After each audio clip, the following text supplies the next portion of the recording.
దేవునికి స్తోత్రాలు కొడతారు. చప్పలు కొట్టి దేవునికి మహిమ కలుగును గాక, ఆయనకే ఘనత స్తుతులు కలుగును గాక.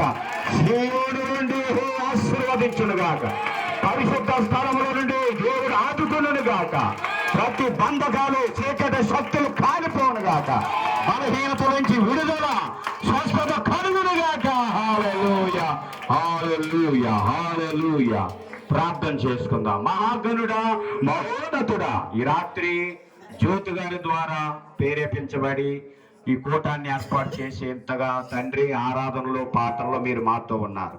పరిశుద్ధాత్మను నువ్వు సంచరిస్తున్నారయ్యా. నువ్వు ఆత్మస్వరూపుడివి, పరిశుద్ధాత్మ శక్తి కలిగిన దేవుడు నాయన. అందరిపై నీ ఆత్మ అల్లాడును గాక, అందరి తలల మీద దయాకీరటం ఉండును గాక. ప్రభువా, నీ